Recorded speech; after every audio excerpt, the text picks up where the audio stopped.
प्रिय विद्यार्थियों, आज हम कक्षा 12वीं की पाठ्य पुस्तक आरोह भाग में संकलित कविता पतंग पढ़ेंगे। पतंग कविता आलोक धनवा रचित है। यह कविता दुनिया रोज बनती है काव्य संग्रह से ली गई है। पतंग कविता उनकी एक लंबी कविता है, उसका एक भाग इस कविता में संकलित किया गया है। पतंग कविता में जो बच्चों की बाल सुलभ चेष्टाएं हैं, बच्चों की उमंगें हैं, बच्चों की जो इच्छाएं हैं, उनका वर्णन किया गया है। पतंग कविता में प्रकृति किस प्रकार से प्रवर्तित होती है, उनका चित्रण जो दृश्य और श्रव्य बिंब है उनके माध्यम से किया गया है। पतंग कविता हमें धीरे धीरे बिंबों की एक ऐसी दुनिया में ले जाती है जहाँ शरद ऋतु का चमकीला इशारा है, जहाँ तितलियों की रंगीन दुनिया है, दिशाओं के मृदंग बजते हैं, जहाँ छतों के खतरनाक होने से गिरने का भय है तो दूसरी ओर भय पर विजय पाते बच्चे हैं जो गिर गिर कर संभलते हैं और पृथ्वी का हर कोना खुद ब खुद उनके पास आ जाता है।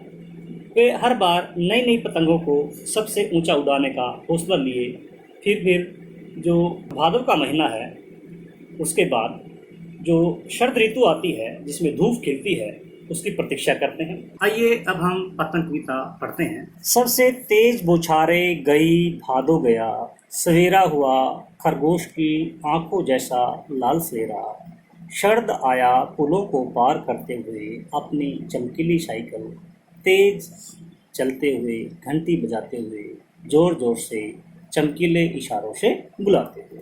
जो भादव का महीना है, भाद्रपद का महीना है, जिसमें बहुत तेज बरसात होती है, आकाश में काले बादल छाए रहते हैं, वह महीना बीत चुका है।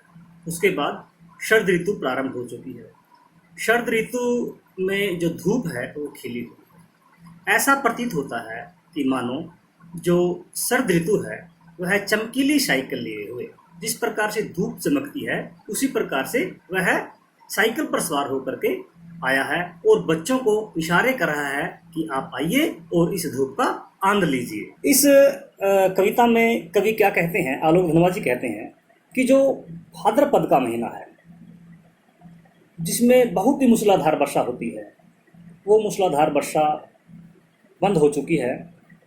वर्षा ऋतु के अंदर जो बादल है वो छाए हुए थे, अब वो बादल हट चुके हैं। जो सुबह का दृश्य है खरगोश की लाल आंखों की तरह दिखाई देता है, जैसा कि आप चित्र में देख रहे हैं कि जो शरद ऋतु का सवेरा है वो लाल सूर्य की भांति दिखाई दे रहा है और इसका बिंब बांधा है, इसको एक रूपक में बांधा है कवि ने, खरगोश की आंखों जैसा लाल सवेरा। अब शरद ऋतु आ चुकी है, ऐसा प्रतीत होता है कि मानो वह पुलों को पार करते हुए आ रही हो और वह अपनी चमकीली साइकिल पर बहुत ही तेजी से आ रही हो। जो शरद ऋतु है वह घंटी बजाते हुए जोर जोर से बच्चों का झुंड है उनको अपनी ओर आकर्षित कर रही है। यहाँ पर शरद ऋतु का मानवीकरण किया गया है। भादव का महीना बीत चुका है, मूसलाधार बरसात बंद हो चुकी है और जो शरद ऋतु है वह आरंभ हो चुकी है। आइए अगला पद देखते हैं। पतंग उड़ाने वाले बच्चों के झुंड चमकीले इशारों से बुलाते हुए आकाश को इतना मुलायम बनाते हुए कि पतंग ऊपर उठ सके। शरद ऋतु है वह बच्चों को इशारे से बुलाती है कि आइए, आकाश में धूप खिली हुई है, आसमान साफ है। अब जो भाद्रपद का महीना है, भादव का महीना है, वह बीत चुका है। जो बादल छाए रहते थे वो अब नहीं हैं। तो जो शरद ऋतु है वह बच्चों को इशारे से बुला रही है कि आइए आप आकाश में पतंग उड़ाइए, क्योंकि आकाश बिल्कुल साफ है। दुनिया की सबसे हल्की और रंगीन चीज उड़ सके, दुनिया का सबसे पतला कागज उड़ सके, बांस की सबसे पतली कमानी उड़ सके, कि शुरू हो सके चींटियों, किलकारियों और तितलियों की नाजुक दुनिया। कवि पतंग के बारे में वर्णन करता है कि जो संसार की सबसे हल्की वस्तु है वह पतंग है और सबसे जो रंगीन चीज़ है वह पतंग है।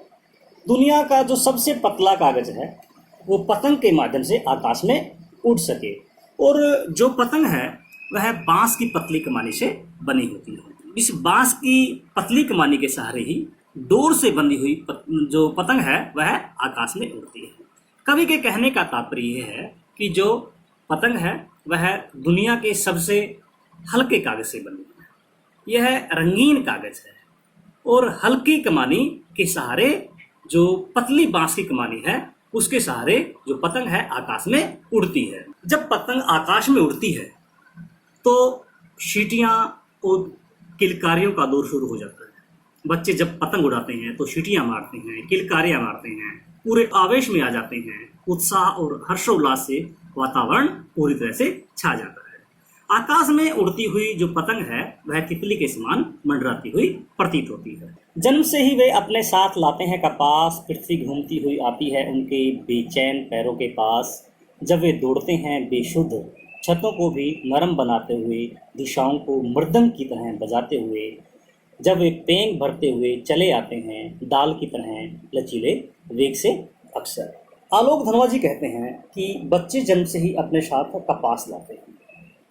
जो कपास है और जो बच्चे हैं उनमें अटूट संबंध है। कहने का तात्पर्य यह है कि बच्चे भी कपास के समान कोमल होते हैं। पतंग उड़ाते और दौड़ते हुए ये बच्चे इतनी चंचलता से तेजी से आगे पीछे कदम बढ़ाते हैं कि ऐसा प्रतीत होता है कि मानो पृथ्वी घूमती हुई इनके जो चंचल पैर हैं उनके पास आ जाती है। जो छत है वह गर्म है और कठोर है, परंतु पतंग उड़ाते हुए बच्चे इतने उल्लास से भरे रहते हैं कि उन्हें यह कठोर छत भी गर्म प्रतीत होती है। वे बच्चे पतंग को स्थिर रखने का प्रयास करते हैं। बच्चे छतों पर दौड़ते हैं। छत है कठोर है, परंतु वे अपने कोमल पांव से छतों को मुलायम बना देते हैं। और जो सभी दिशाएं हैं वो मृदंग की तरह बजती हैं, ढोलक की तरह बजती हैं। जो मृदंग है एक प्रकार की ढोलक है। और जो जब बच्चे दौड़ते हैं तो ऐसा प्रतीत होता है कि मानो वो डालियों पर पेंग भर रहे हैं, उस पर झूला झूल रहे हैं। जो डाल है वो लचीली है और पूरे तेज गति के साथ बच्चे आकाश में पतंग उड़ाते हुए छतों पर दौड़ रहे हैं। छतों के खतरनाक किनारों तक उस समय गिरने से बचाता है उन्हें सिर्फ उनके ही रोमांचित शरीर का संगीत। पतंगों की धड़कती ऊंचाइयां उन्हें थाम लेती है।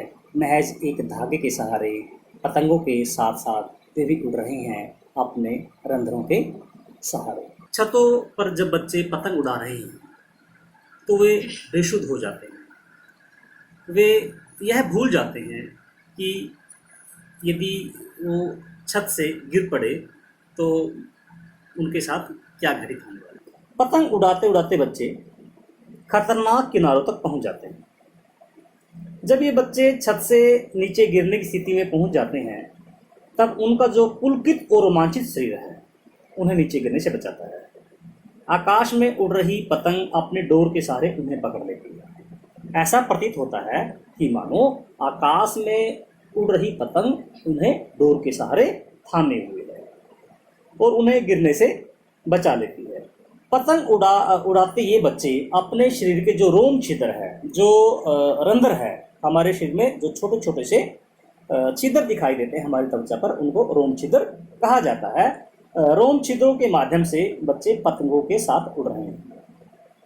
कहने का तात्पर्य यह है कि बच्चे आकाश में पतंग उड़ाते समय बड़े ही तल्लीन हो जाते हैं। वो अपनी शुद्ध खो बैठते हैं। बेशुद्ध होकर के वो आकाश में पतंग उड़ाने का बड़ा ही आनंद लेते हैं। अगर वे कभी गिरते हैं छतों के खतरनाक किनारों से और बच जाते हैं तब तो और भी निडर होकर सुनहले सूरज के सामने आते हैं। पृथ्वी और भी तेज घूमती हुई आती है उनके बेचैन पैरों के पास। पतंग उड़ाते समय बच्चे खतरनाक किनारों से कभी कभी गिर भी जाते हैं। जब वो सकुशल बच जाते हैं तो बच्चे और भी निडर होकर के सुनहले सूरज के सामने आते हैं। बच्चे जब गिरने से बचते हैं तो भय से मुक्त हो जाते हैं और शरद ऋतु का जो सुनहला सूरज है उसके सामने आकर के दोबारा से पतंग उड़ाने लगते हैं। ये निडर बच्चे अब तो इतनी चंचलता के साथ छतों पर दौड़ते हैं कि स्वयं पृथ्वी और भी तेज गति से घूमती हुई उनके चंचल पैरों के पास आती हुई प्रतीत होती है। तो इस कविता में हमने पढ़ा कि पतंग उड़ाते समय किस प्रकार से बच्चे बेसुध होते हैं। बच्चे आकाश में पतंग उड़ाते हुए दौड़ते हुए आगे बढ़ते रहते हैं। कई बार बच्चे गिरने से बचते हैं। जब बच्चे छत पर पतंग उड़ाते समय गिरने से बचते हैं तो वो और भी निडर होते हैं और आकाश में जो सुनहला सूरज खिला हुआ है उसके सामने पतंग उड़ाते हैं। आइए अब हम इसका काव्य सौंदर्य देखते हैं। यदि हम इसके भाव सौंदर्य की बात करें तो पतंग उड़ाते बच्चों की बाल सुलभ चेष्टाओं का वर्णन किया गया है। बच्चों की जो इच्छाएं हैं, उमंग है, उनका वर्णन किया गया है। प्रकृति में आए हुए बदलाव का सुंदर वर्णन किया गया है। इसमें भादव महीने का वर्णन किया गया है कि आकाश में काले बादल छाए हुए हैं, मूसलाधार बरसात हो रही है। उसके बाद शरद ऋतु आती है और आकाश में सूरज चमकता है।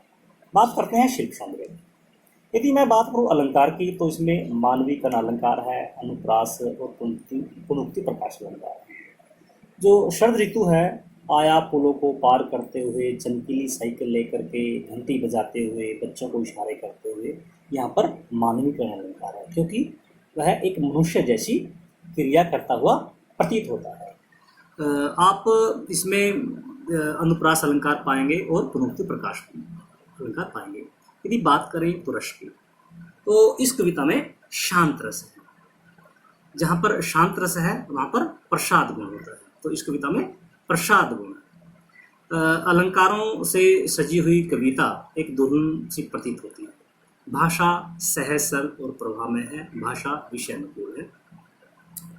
यदि हम बात करें शब्द शक्ति की, इसमें अभिधा और लक्षणा शब्द शक्ति का प्रयोग किया गया है। बात को बड़े ही सहज सरल तरीके से बताया गया है, कहीं कहीं लक्षण बताए गए हैं। और यदि हम शैली की बात करें, इसमें वर्णनात्मक शैली है। वर्णनात्मक शैली वर्णन किया गया है, शरद ऋतु के बारे में बताया गया है। बच्चे किस प्रकार से आकाश में बेसुध होकर के पतंग उड़ाते हैं, उनकी चंचलता, उनकी बेचैनी और किस प्रकार से वे बेसुध हो जाते हैं, इन बातों का वर्णन किया गया है। बात करते हैं छंद की। इस कविता में ऐतोकांत छंद है, छंद मुक्त कविता है। छंद मुक्त कविताएं वे कविताएं होती हैं जिन कविताओं में वर्ण, मात्रा आदि का ध्यान नहीं रखा जाता, किसी विशिष्ट नियम का प्रयोग नहीं किया जाता, तो यह कविता ऐतोकांत छंद मुक्त कविता है। भाषा सहज सरल प्रभाव में है। बात करते हैं बिंबों की। इस कविता में बिंब बड़े ही दर्शनीय हैं, दृश्य और श्रव्य बिंब है। जब हम इस कविता को पढ़ते हैं तो हमारे सामने शरद ऋतु की खिली हुई धूप आ जाती है और ऐसा प्रतीत होता है कि मानो आकाश में सुनहरा सूरज खिला हुआ है। और जब बच्चों के बारे में इसमें वर्णन किया गया है कि बच्चे किस प्रकार से बेसुध होकर के आकाश में छतों पर कूदते हैं, पतंग उड़ाते हैं, दौड़ते हैं, तो वह दृश्य हमारे सामने आ जाता है। इस प्रकार से इसमें शरद आया साइकिल लेकर, घंटी बजाते हुए। जब घंटी बजाते हुए की बात आती है तो हमारे कानों में घंटी की टनटनाहट सुनाई देती है, तो यहाँ पर श्रव्य बिंब है। इस प्रकार से यह कविता बिंबों के आधार पर बड़ी ही उच्च कोटि की कविता बन चुकी है। तत्सम तद्भव शब्दों का प्रयोग किया गया है। तो आज के लिए इतना ही काफ़ी। नए विषय के साथ लेकर जल्दी हाजिर होते हैं। बहुत बहुत धन्यवाद।